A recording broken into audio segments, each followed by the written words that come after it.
Welcome back to the Grand Solar Minimum channel. Today is Tuesday, October 2nd, 2018. Thanks for joining us tonight. Let's take a look at some space weather conditions. Our solar wind speed sitting at 442.5 kilometers per second with a density of 5.5. Taking a look at AR 2723, it is double sunspot, has a stable magnetic field that poses little threat for explosive solar flares. Solar flares have not yet been an indication that are going to come from this area. In fact, it's turning away from Earth right now. Sunspot number 14 still remaining at 158 days for 2018 without spots. Our KP indices right now is at a 0, and our 24-hour max has been sitting at a 3. And taking a look at the current still shot of the SDO, this center coronal hole will be affecting us tomorrow, I believe, starting tonight into tomorrow. And then we have another system of coronal hole that will be throwing out some solar winds at us. And that will be expected in the area between October 7th through the 8th. So 2 chances for some geomagnetic activity. And as we take a look at this in motion, really we're just seeing that coronal hole to your left of your screen that is starting to come Earth facing, as the very minor one next to the sunspot is turning away from Earth. So we may see some increased wind speeds from this in the 500 range to the 600 kilometers per second. Maybe not that high. I'm just kind of setting the bar a little high on that. Other than that, we don't have any other active regions on our sun right now, and nor do I see anything to the far eastern limb of our star. Let's take a look at some TSI, shall we? Looking at our current readings of 1360.6395, TSI has been meandering a little bit lower. If you notice here lately, the trend of the TSI is slowly sloping down just a little bit. So we have seen a period of time where we've seen the value of 1360.7 and above. And as of around mid-September, we are now starting to see that peak starting to fall just a little bit each time we get these peak readings. They're not quite as high as the last time. We'll keep an eye on it. And one of my favorite times of the month is this right here. Taking a look at drroyspencer.com. He provides us with the lower global atmosphere temperature anomaly every month. And last month in August, we were sitting at a 0.19 degrees Celsius above baseline. Today, for September's months, we had an average of 0.14 degrees Celsius above baseline. So it actually fell once again. Now, last summer during this time was when we started to see a slight rise in the temps. In fact, I will move the logo because my pointer is not working correctly. This is where we were last October, right here where the GSM logo is at that peak right there. All right, and that was at a 0.63 Celsius. So from September to last October, we've, about a half degree Celsius drop from that point.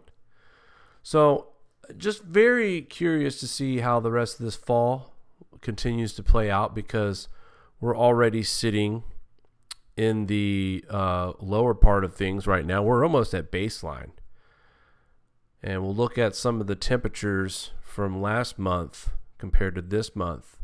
The Australia plus 0.18, that's fallen from the value of plus 0.25. Now, if you look back, July's numbers in Australia were 1.37 above baseline and dropped over a degree in the month of August. And now the September still continuing to drop. And mind you, folks, that they're coming out of their winter over there. So still temperatures holding on. Here we have temperatures from the Arctic from June, 0.83 above baseline. But look how it's dropped since July, 0.29. So it cooled in July, it cooled in August, and just slightly warmer here in September, which I want to point out, it does kind of go with what we were talking about the other night, where I was kind of throwing a bunch of facts out there. But the cooler summer and the warmer winter in the Arctic will create more water vapor in the atmosphere, which will give the northern hemisphere for their winter more snow. Now, when I say a warmer Arctic, I'm not saying 40 degrees warm. I'm saying slightly above average temperatures in the Arctic. And again, it's cold in the Arctic, so that could mean average temperature. If it's 20 degrees, that means it's only 22 degrees. Or if it's 13 degrees, it's only 15 degrees. It's not that big of a above average temperature here. So, but nevertheless, the warmer, of course, it is, the more water vapor the air will hold. Looking at the lower 48, now we kind of warmed up a little bit here in the U.S. as we looked at a value for August at a 0.06, and it fell almost a half a Celsius from July to August, and from June to July, we almost fell a full degree. So we cooled off all summer, and then September surprise, basically is what I will call it. We rose in the lower continental here, the 48, almost to a degree at baseline. So interesting stat there. We have dropped all summer, and then now we kind of warm up just a bit for the month of September. However, the big gain here in the U.S. was not enough to offset the global anomaly, which came in at 0.14 degrees Celsius above baseline. And when you look across the board, really the only one that sticks out that had warming this period, well, actually we had two areas, the tropics, which they usually do. This is peak season for hurricanes. And that's it. The tropics and the lower 48 were the only two regions that showed, in the Arctic. They're up to 0.21 degrees Celsius above baseline compared to August numbers of 0.09. But everything else across the board is cooling, and cooling in areas where it shouldn't be cooling at this point. But we'll continue to watch that as we carry along. But I also wanted to mention as well that Roy Spencer has called this the globally now, not just the U.S., but globally, the coolest September in the last 10 years. Now, that's not a coincidence, because last 10 years ago, we were heading into a minimum. 09 was the minimum. 08, we were heading into it. Just as like it is right now, we're cooling, heading into this minimum. So the temperatures continue to decline from the 2016, where we can really stop the warming at that point. And since then, we have seen strong indication of cooling starting to take place. And this just kind of goes along with what we shared the other day on SPACEWEATHER.com, the article about the troposphere or the thermosphere, and they've already taken it down.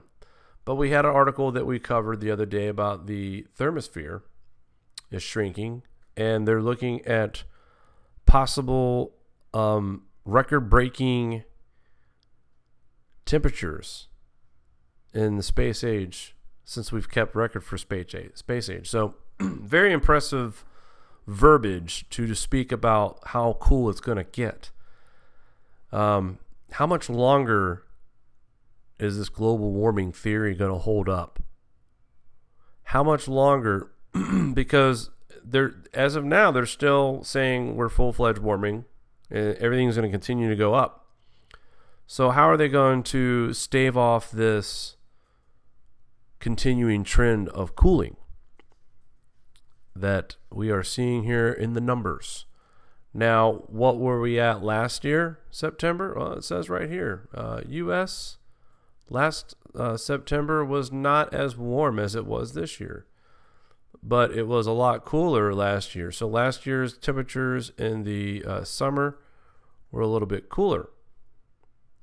But since then, and there's October's numbers, we were actually probably the reason why the global temperature was at 0.88. But since then, we went from November being also another gaining month. We started to lose warmth once again and continue to drop, and then a sudden increase for May and June. But July was way colder than June, and August continued to cool. So we kind of had some balance here with September only going up to 0.88. Nevertheless, globally, right now we are sitting at a 0.14 above baseline. And that, my friends, I think a lot of us thought that we were going to be closer to baseline somewhere around January or February. If this keeps up in this trend, and October continues to be the month that I think it's going to be, which I see it being cooler for the second half and then some. We're seeing some signs of Indian summer in parts of the United States, and I'll get into that here in a little bit. Let's take a look at another monster Cat 5 super typhoon, Calgary, in the Western Pacific, heading towards Japan Islands this Friday. Once again, Super Typhoon Calgary continues to show its power today. It is the second Cat 5 tropical storm system of currently ongoing in the Pacific Ocean. Calgary has now intensified to a strong Cat 5 system with max sustained winds of 160 miles an hour, gusting up to 190. This is like a broken record. Every week I'm talking about a super typhoon that's got sustained winds of 160 and maxed over 190. I get it. That's what qualifies as super typhoon, but this is the third big one that we've seen in this area. And once again, the area of Japan's Ryukyu Islands are in the path. Now, the only thing that there is a silver lining to this is that it will begin to weaken. So that is the good news here. But incredible satellite presentation of Calgary came this morning, local evening time over Western Pacific. A very large and powerful typhoon reveals a completely symmetrical outflow ventilation pattern and a very intense closed eye wall and large eye. Based on the characteristics lately, typhoon could actually strengthen a bit more over the next 24 hours. So we're talking the strength of Mancut, which got 170 mile an hour winds that were sustained with gusts over 200 miles an hour. This is an impressive storm, folks. And it's also showing look at how fast it increased. Just from October 1st, it jumped up from a Cat 2 all the way to a Cat 5 in just 24 to 48 hours. So that's a significant increasement. And thankfully, like I said, this storm is expected to weaken as it finally does make landfall. And as you see, it is in fact going to impact the region somewhere on Sunday morning and significantly weakening as the storm continues to move through. But guys, this is the fifth or sixth storm that Japan and the islands have seen out there. And while we're on storms here, Major Hurricane Walaka is the second Cat 5 tropical system currently ongoing in the Pacific Ocean. This one also has sustained winds of 160 miles an hour, gusting up to 190 miles an hour. It's a Cat 5 tropical system in the Central Pacific this season, the second one, by the way, after Major Hurricane Lane was in late August. But this storm is moving north-northwest, far west of the Hawaiian Islands. It should not affect them. And I'll go ahead and show you the path of this storm as well. Very impressive Cat 5 hurricane as well. And thankfully, this bad boy is just going to wander around out there. And as you see, it is way far west of Hawaii. And by Saturday, we will be way north and out of harm's way for any land or any kind of possibility of effects for Hawaii. So this, thankfully, storm is just going to churn itself out there in the middle of the Pacific Ocean without any sudden impact or danger to any human or civilization life whatsoever. Worst grain harvest in 35 years due to unseasonable weather in Denmark. This is for our friend out there, Henrik. An immense amount of rainfall followed by drought and hot weather has devastated Danish crops this season, making this year's grain harvest the worst, at least since 1983. If you take it crop for crop, it's the worst harvest maybe in 100 years. The principal explanation is the extended period of drought lasting from when crops were sown until they were harvested. Poor weather in the autumn of 2017 when there was a high amount of rainfall is also partly to blame. So when we started seeing these anomalies happening last year in 2017 and continued to ramp up through 18, the fall of last year also played a part in the way the farmers were able to plant. Says here, autumn last year was tough and lots of farmers sowed seeds in awful mud or were unable to sow them before winter. This year's grain yield of 6.5 million tons is the worst in 35 years, according to National Statistics Keeper, Denmark's statistic. But Borsting thinks the situation is even more dire now because of how grain is dispersed today. The figure represents the 10 million ton or 35% reduction in comparison with 2017. You can measure and compare using many methods, but if you take it crop for crop, this may have been the worst in the last 100 years, as mentioned earlier. Now, the Danish Parliament last week approved an aid package of US $46.5 million for the sector. And I don't know how much that's going to help, but it doesn't sound too good if last year's weather is affecting already 35% lower yields. Curious to see what next year's harvest will be. Will it continue to drag lower? And if so, how much lower? Speaking of records, by the way, record snowfall wallops Calgary in first storm of the season. And I've seen this all over Facebook today. Calgary is calling on friends to help dig out the city of record-breaking snowfall here in October.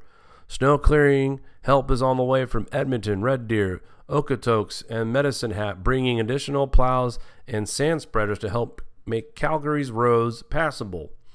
Says here there's a lot of work to be done and we're going to need some help to get it going, said Calgary Emergency Management Agency Chief Tom Sampson. City crews worked all night and into the morning to clear roads. Given the amount of snow, the accumulation rate, and heavy moisture content meant crews likely wouldn't be done with the major routes until late afternoon or early evening Tuesday. It says here, Bill Benish, roads maintenance manager, said the city's snow response typically starts on October 15th, but 85% of contractors responded to the city's calls to the start of the snow clearing season early. There are about 18 city graders and 16 hired graders and 42 sanders on the road by early afternoon. I mean, these are pictures that you see around December and January. It's August 2nd, folks. Stranded motorists, a section of Trans-Canada Highway was shut down in late afternoon. George Alvarez was one of those stranded motorists near Lac des Arcs, just east of Canmore. He says people are frustrated. I left Banff at 10:30 this morning. I spoke to a truck driver who said there were a couple of semi-trucks that jackknifed at the top of the hill. I brought water and had a couple of chocolate bars, but I have eaten them now, so we will see what happens. Yeah. This winter, I think, before I read any more, I think just that little clip right there, guys, I think it's important. It's October. Everybody should pack a couple of blankets. Why not put a case of water in the back? Not just a couple of bottles, but you don't know how long you could be stranded if a large amount of snow falls. Who knows how long you could be stranded on the road? And if we're seeing 15 to 25 centimeters in Calgary, which, by the way, is between 7 and 8 inches of snow, October 2nd, 4:30, parts of the city had reported getting 40 centimeters, which I looked that up. That's almost 16 inches of snow. The all-time extreme record for one day in October is about 30 centimeters in 1914, so you guys are on your way of breaking that, especially when there's already 15.7 inches of snow on the ground in some parts in this area. But back to the prep list. Let's think about a case of water, a couple of blankets. You know what else would be very handy is, and they're very cheap. They're like $1 a piece, but go to your local Dick's Sporting Goods or even Walmart in the hunting section and grab you some hand warmers and some toe warmers, and they even have the warmers that you can put inside your shirts, and they're $1.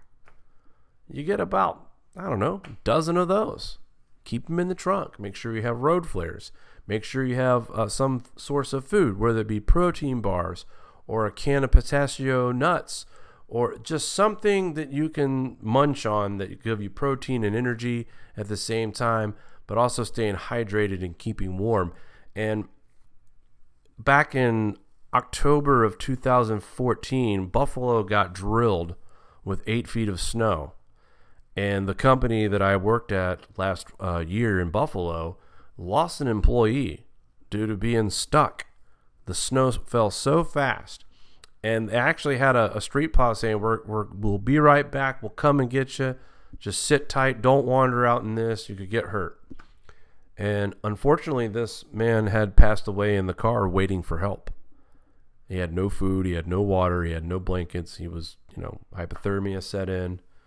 And unfortunately, he did not make it.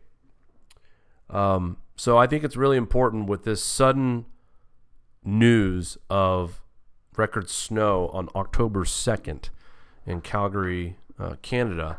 And I think right now is the time that we start putting together these little prep packs. And I know some of you are thinking, geez, that's a lot of crap to put in my trunk. But I'm telling you guys, it's stuff like this that's going to make the difference between being comfortable while you're stranded or really suffering and being cold and hungry and thirsty and no flares and no way to communicate or anything. So just take this time, think about this, because, to me, I don't want to be stuck in this. That's for sure. And like I said, I'd rather be prepared for an incident. If I'm going to be stranded, as long as I got a little bit of food and some water and a couple blankets and some other things like hand warmers to keep you warm, it'll definitely make the situation just a little bit better, a little bit more comfortable, and it'll make you basically just be patient and wait for help. Meanwhile, you'll be able to rough out the elements with proper prepping. All right, so brutal hail bombardment and accumulation in Liguria, Italy.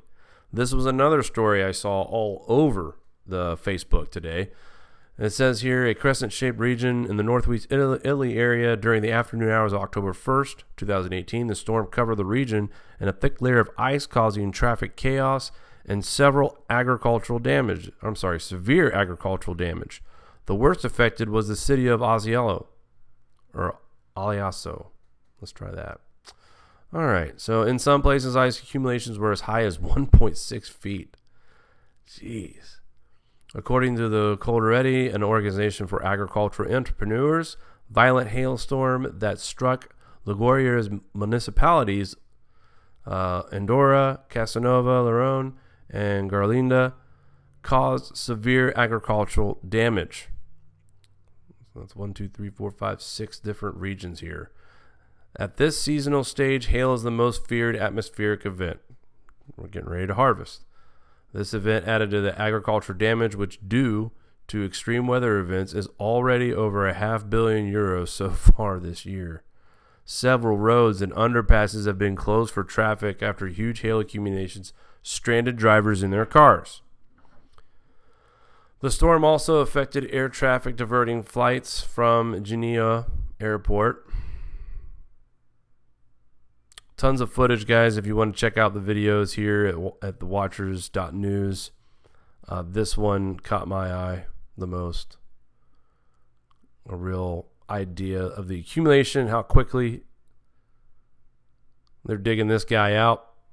That's a Beamer, so it's rear-wheel drive. He's stuck for sure. We'll leave the link in the description. You guys can take a look at more of the footage. But so we've talked about, we've got Danish crops suffering right now. We've got crops definitely suffering here in Calgary, plus Alberta and British Columbia. And we're talking about severe crop damage here in Italy from this hailstorm. Here's 4 regions spread out throughout the earth that are suffering from major severe weather events that's affecting the agriculture sector. How much of our crops can we continue to lose to animal feed before it starts affecting our food securities? How much longer are we going to be able to see food at affordable prices if these events continue to pick up like predicted in these grand solar minimums? Because it seems like these events are on the rise. How many times have we seen hail this much in accumulation? And not just in Italy, but Colorado's had some severe hail. Parts in the Middle East have had some severe hail where it looks like snow.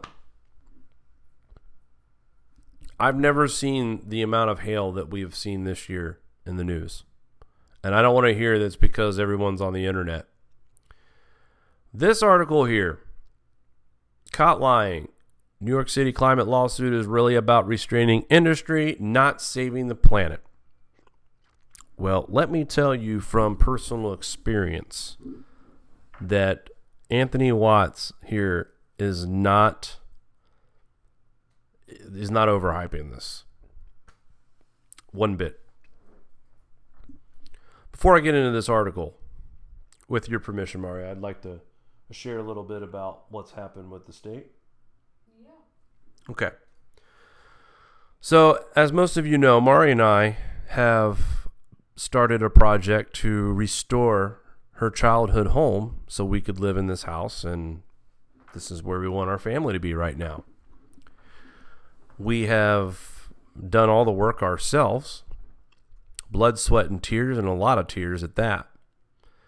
We were slapped with a project suspension from the state labor department because we had a dumpster in the driveway and there was material inside of it with debris on the ground.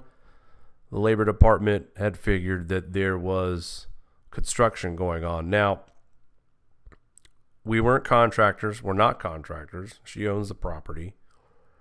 But yet, this gentleman felt it was necessary to stop project to have us go have a survey done of our property that cost thousands of dollars to test the site for asbestos. So for the past month and a half, if not longer, the house, which is already down to the studs, no flooring, no drywall, no nothing. It's studs and roof right now and flooring, and that's it. This gentleman decided that there was the possibility of disturbing of mold and asbestos. So, here we are faced with these awful fines. If there is, which there's not, but if there was, we were facing big fines. And the biggest, scariest part was trying to find the money to come up for this survey, which starts at $2,000 and goes up from there. Thankfully, we had an individual who was licensed who actually came and did a walkthrough for us and told us there wasn't any asbestos at all. We give him the individual's names that's been dealing with us, and he finds out later that the state has conducted their own test of the materials that they were concerned with. All 4 tests they did came back negative, 0 asbestos. Yet the state was still pushing for us to spend thousands of dollars. Meanwhile, more damage to the interior of the home because the roof needed replaced, but we had to stop the project. Long story short, Mari, being the warrior that she is, wrote her senator, her congresswoman, and other city officials. That was Monday. Tuesday, she gets a phone call. They're going to go over to reinspect. Today, the asbestos suspension tags on the dumpster and the house were removed. Now, what does this have to do with this lawsuit and how the New York City climate, they're lying, caught lying?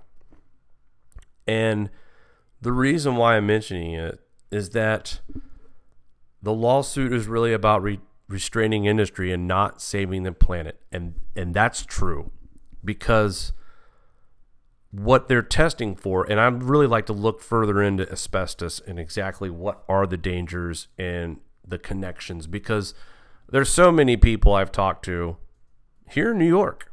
An 80-year-old man walked up to me and had a general conversation about buildings because we were watching a building being constructed where we were standing.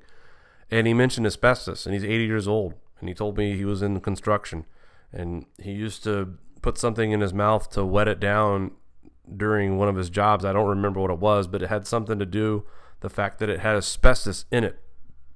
Now, he's admitting to me that he's putting asbestos in his mouth on a daily basis for 30 years on these job sites.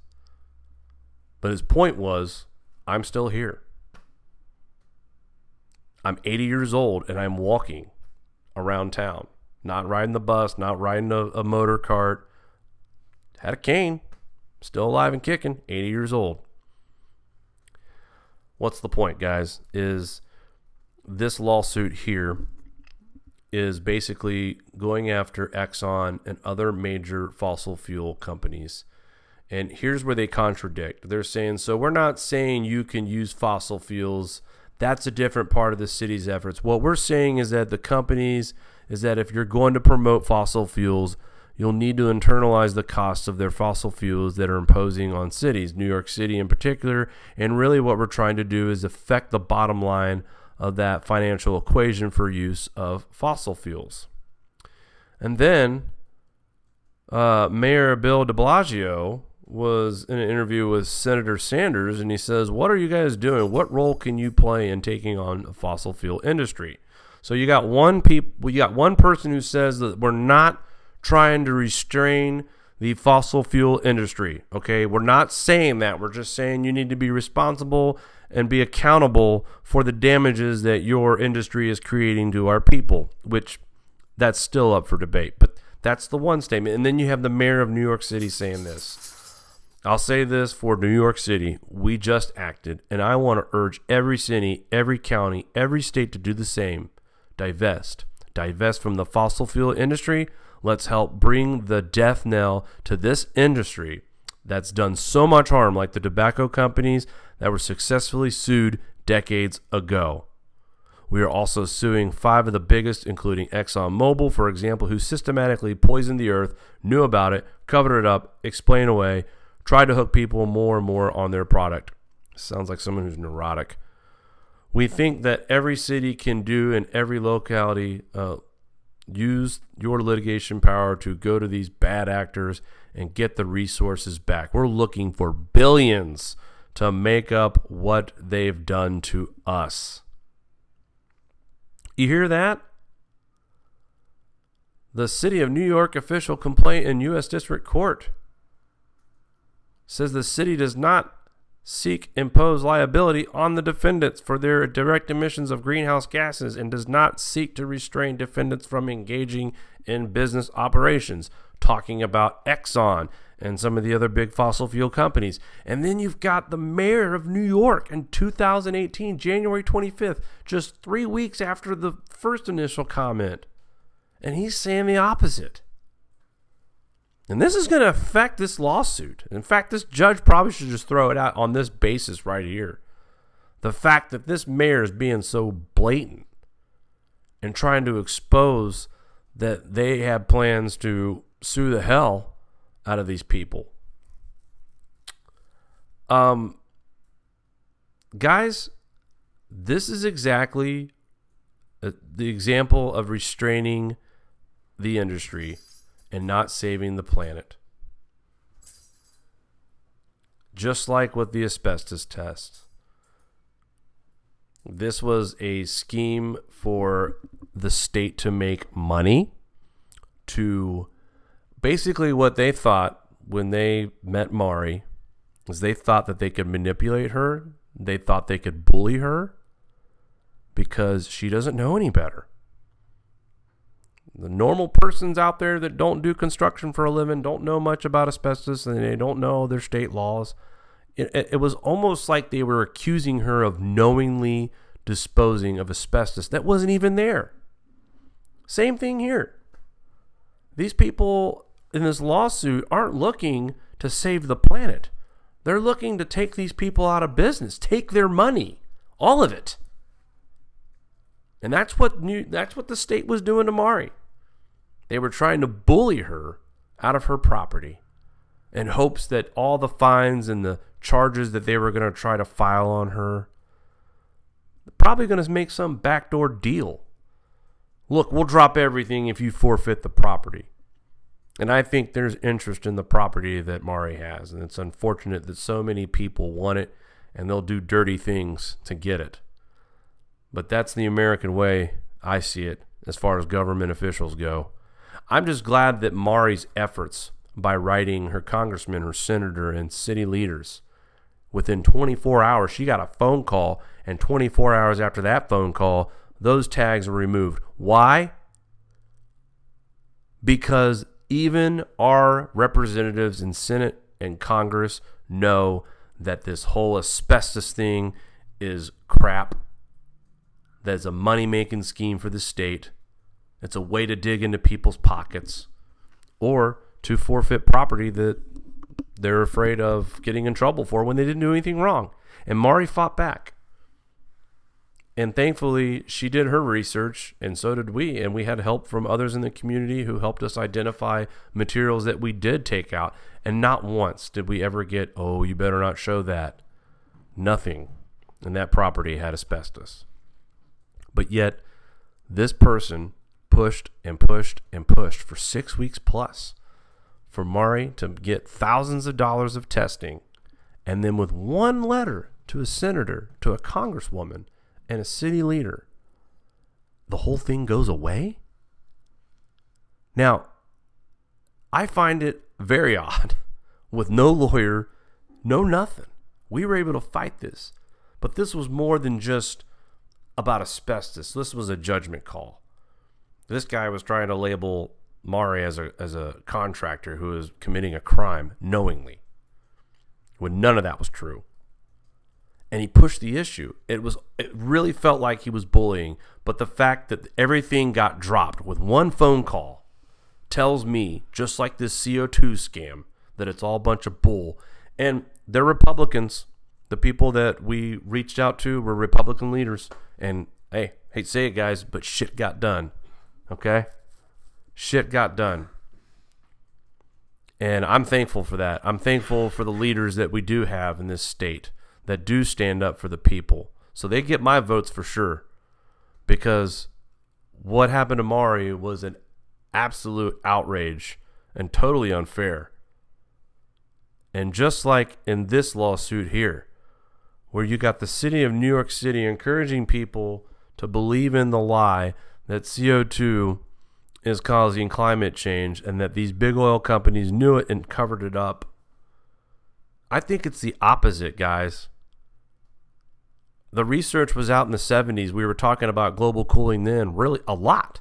And Tony Heller did a really good job of showing a video where we talked about global cooling in the 70s nonstop. These guys weren't lying. Exxon, they weren't lying. They were helping with research to find out what CO2 really does, the atmosphere, and they were finding out, wow, CO2 is cooling. But that got lied about. That got covered up by the government and other interested parties that were benefiting, once again, from taxpayer money to basically fund the research of something that's an absolute hoax.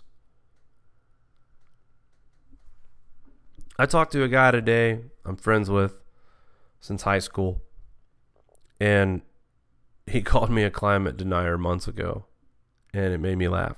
This guy's smart. He's a really smart guy. I looked to him for advice when I was in high school. Him and his brother were always straight A students, and he really buys into this AGW stuff. And I tried to reach out once again, and I think today it got to him a little bit, and he actually wrote back and told me that he was going to take a little more time and look into this because of the way I phrased it to him. I showed him a few things that suggest that maybe the CO2 is not the problem in a kind way. And I didn't call him names. I didn't say, dude, you're stupid. I just said, listen, you're an intelligent guy. Take a look at some of this stuff for me. Because honestly, personally, I'm shocked that he actually believes it. Because like I said, this guy's a really smart guy. And the fact that he actually wrote me back and said that he was interested now in doing more research than he initially had done. And I tagged him in an article about the money, follow the money for the global warming scam that was released the other day from Friends of Science. And his answer to that was, I'm not surprised. He still says, I'm still on the consensus that global warming is man-made, but I'm not surprised that a lot of this global warming research is ran by the desire for more money. So that was me opening the door. And then today, Penelope, one of our GSM Facebook helpers and also a subscriber to the channel, she put out a great little post today about what is a denier. And I'll have to post it in the comments section or something to show you guys, but it was an absolute perfect description of what most of us folks stand for when it comes to climate and what we're not denying. And then the question asked, so who really is the denier here? And I tagged him in that, and I showed him that article, and then writing them today. I think if we are patient with some of these people that believe that CO2 is warming and try to educate these people, that we'll get somewhere, versus some of these channels that do ad hominem attacks on their own subs for just disagreeing with their theory. It's going to happen, guys. We've been fighting this for 2 years now. People don't always agree with us, but you don't stomp and yell and scream until you're blue in the face thinking that you're going to convince anybody different. Got to be cool, calm, and collective. I've been saying this little thing for the last 3 years really. Tolerate, educate, and liberate. And that's the key. And that's kind of what I want to do. And my hopes are that every once in a while, someone who follows CO2 as warming and loves Al Gore catches one of our broadcasts and listens to what we have to say and sees the information that we're presenting to folks. And then maybe we'll break through. And then it just takes out one person. And then that one person who's known as a global warmer who supports that theory goes to his other global warming friends. Hey guys, I'm not so sure anymore. And people look at him and say, Chuck, what are you talking about? I can't believe Chuck's saying this. But Chuck's a well-respected man, and people like him. And next thing you know, Chuck's telling people about the possibility CO2 is cooling. And then it becomes a domino effect. It's what I hope for. It's what I really hope I accomplish with this channel, is to help open eyes and help people see our side of this and why we're so adamant about it.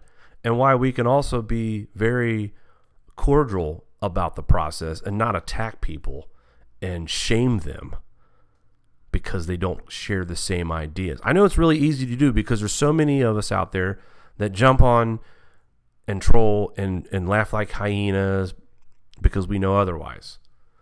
But I really think the key for future disclosure on this topic, we got to handle this with kid gloves. Another article here talking about CO2 will cause plants to thicken. This article, I read it real quick.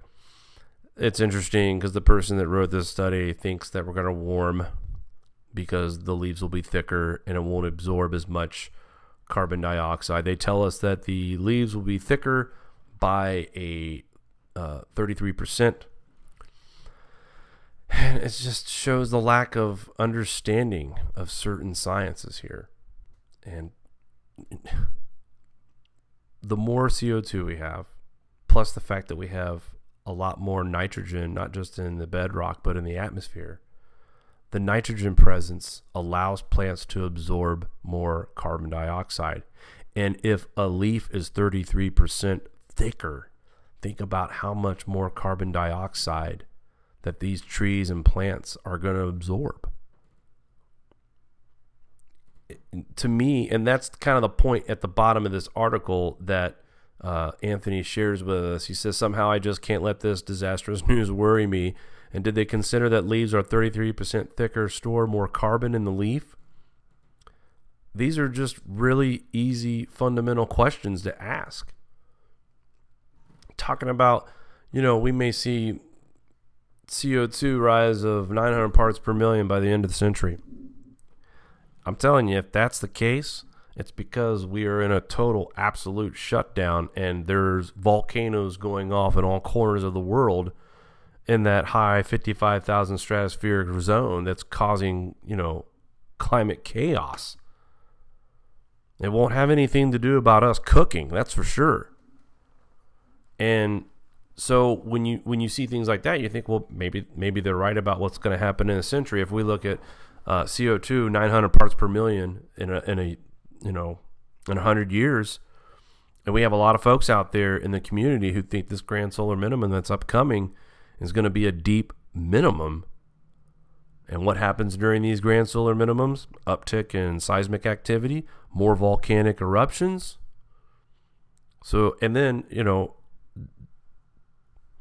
could that be where the extra CO2 comes from? Are that many volcanoes going to be going off in 100 years from now? It's possible. especially if this is going to be considered one of the deepest minimums on record. And before I get into our GFS forecasting models here, Rob and I have talked the last couple days, and this just doesn't seem right. The Nino index of 3.4 is saying we're at a 0.483 above baseline, and we got as high as almost 0.8 above baseline. But I want to show you what this says here, and this is from the ncdc.noaa.gov teleconnections /ENSO /indicators /SST. And they go and tell us what we expect for La Nina and El Nino, with the plus 0.5 degrees Celsius, negative 0.5 is La Nina, plus 5 is obviously El Nino. And you know, Rob even saying with the anomaly maps don't even match the graphs, what they're saying. So I found tonight the numbers for this region here. And here you see the Nino 3.4 at the top. So we're looking at the last column, and let's scroll all the way down. All right, the bottom values represent September. The next column above, so this is the bottom one I'm talking about, right next to the GSM logo. This is September, and this is August. Now, if you notice, the number of 0.34 could be right about what we're thinking right now as far as the temperatures matching the water graphs.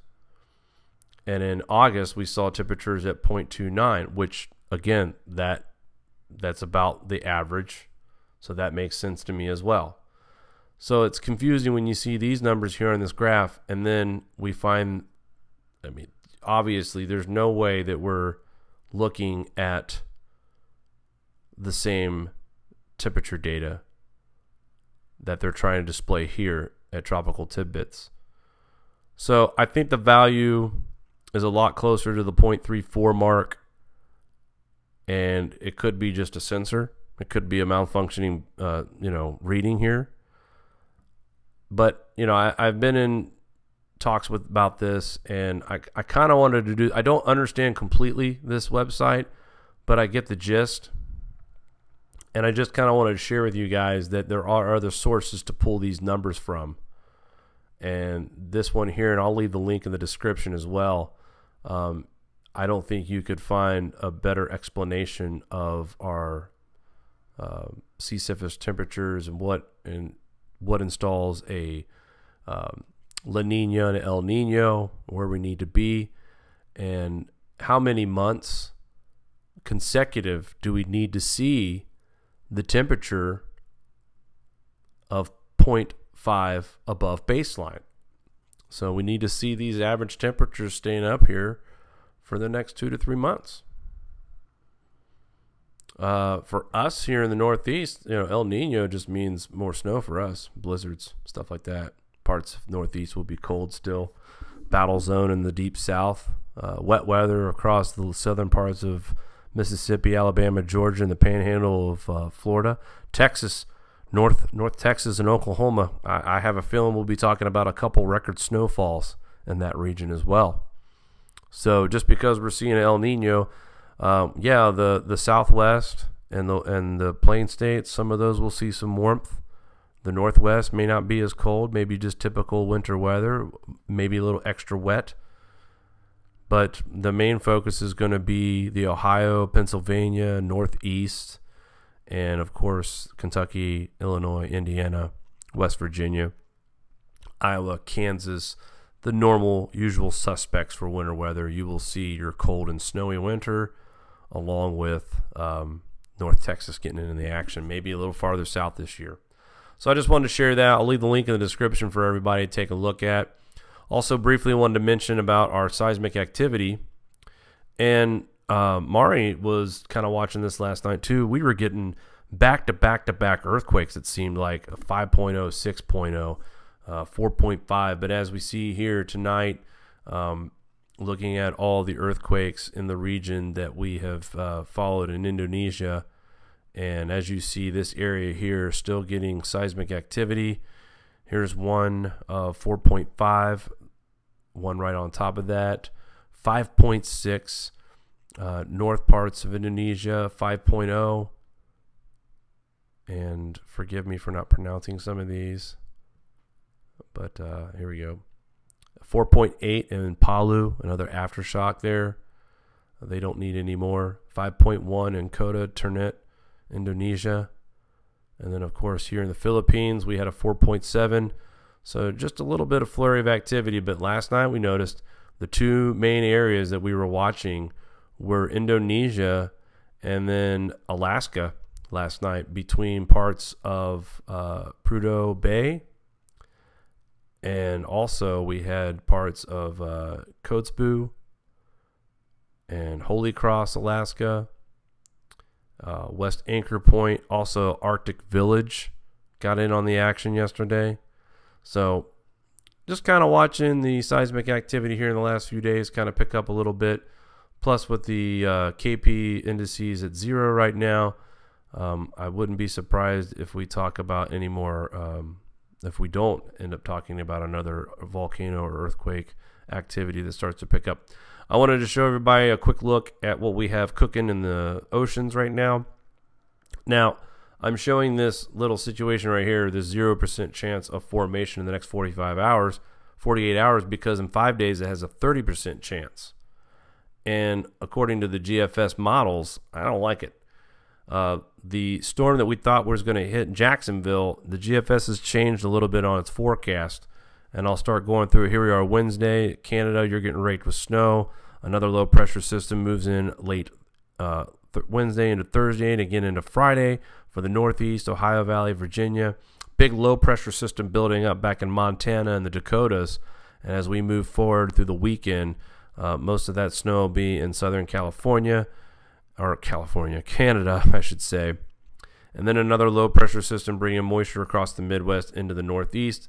Another big low pressure system combined with some moisture, it looks like from the Gulf, actually from the Pacific. So moisture from the Pacific hooks up with this low pressure system that starts to set up over the Four Corners. This brings heavy snow into Wyoming and Montana and parts of Utah and also Colorado. And this is a big one. But check out down here in our southern region in the Gulf. That is our 30% chance of development in 5 days. And watch what happens to this. Really sloppy, very minor storm system. But as it gets into the Gulf where there is warmer water to support this, it kind of starts to head towards Mexico. It stalls out. And this model run has it going to the southern part and developing once again into a possible Category 2 hurricane by the time it hits Florida. Lots of rain, lots of moisture coming through the heart of Florida, Tampa, Orlando. The east part of Jacksonville still has a chance, but look where we might have the possibility of dealing with storm surge. And hopefully at this point it's weak. But the South Carolina, the Georgia, and North Carolina regions, at this point right now, the GFS models are not showing any kind of landfall. But I think what this model is showing right now for us is that this storm, whatever it may be, is very erratic. And we've already seen a change in the pattern when it was coming from the Atlantic side the first time. Now we've got it developing in the Gulf, kind of just spinning around a little bit.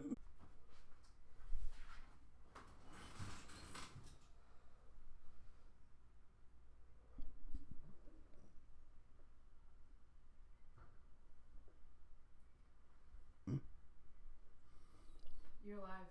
All right, so it looks like we're back. Jeff, see you later, buddy, from Manchester. I'm looking at the chat. Guys, we were in the middle of talking about this hurricane that was hitting the East Coast, and then apparently we lost connection. And also we were looking over at our router, and it was doing things that we haven't seen it done before. So very strange. YouTube has been kind of flaky with us here lately, and unfortunately, we had a little bit of a technical difficulty that was out of our hands. So I guess I'll try to pick up where I left off. I was talking about the high pressure system here in the United States that will help get this storm pushed out of here as it crosses through Florida. And the hope is that this high pressure system up here does not weaken and it continues to push further south like it does, because I think this high pressure system is going to be the key thing, what's going to keep this storm from making landfall. Anyway, folks, you should be prepared either way, because the GFS model now is still showing some sort of activity of a tropical storm or maybe even a hurricane hitting Florida around October 16th. Really, the moisture beginning before that. Look at all that moisture. Goes to the northeast. Heavy rains in North Carolina, South Carolina. So even though you're not getting a storm, you're still going to get plenty of rain. And as this thing gets its act together and the cold front pushes the first part of that storm out, it leaves a little bit behind, and this will turn into a storm potentially. So we will keep our eyes on this as well. But, guys, I want to kind of, before we leave tonight, this is just a example of the constant challenges that we face on the Grand Solar Minimum channel. Our view counts get messed with.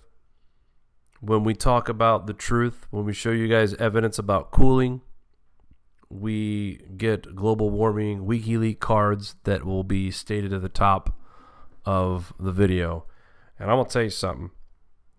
I'm not really particularly crazy that the platform that we use here on YouTube is contradicting us like that immediately. It demonetized some stuff on our channel the other day when we got the truth out about the tsunami. I'm not worried about the money, but I find it funny that YouTube picks on a video that actually, by the way, caught 90,000 views on just an announcement about the tsunami. I felt compelled to speak about it because I had told folks in a morning update that the tsunami warning was canceled. And when I saw the video myself, I left the link in the description. I was at work and I felt horrified that I was on the air an hour before that telling everyone that the tsunami warning was canceled. So I went and made an announcement. That video got 90,000 views, and after 89,000 views, YouTube labeled it as inappropriate for viewers or inappropriate for advertisers. So point I'm trying to make here is that this is part of the challenge of trying to get this information out. It's not like we're talking about Planet X next to the sun. I'm not telling you guys that the Anunnaki is coming back from planet Nibiru to crash in and take everyone away in civilization and blah, blah, blah. We're not talking about flat earth over here. We're not talking about 9/11 conspiracy. This channel is based off of scientific evidence from scientists all over the world, PhDs all over the world.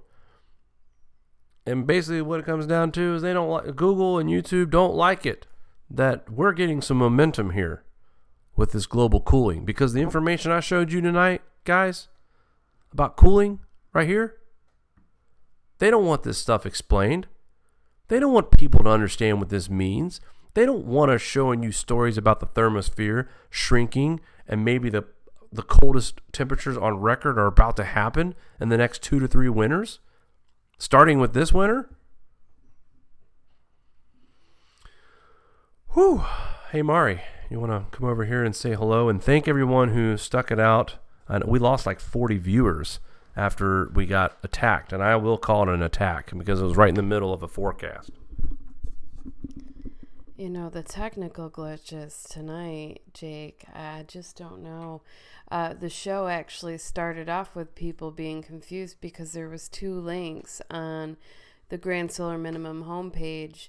One was the actual link to the live show, and then the second one was a link to the one that was scheduled, and it's like it changed the link. Like, we created the one event and it created 2.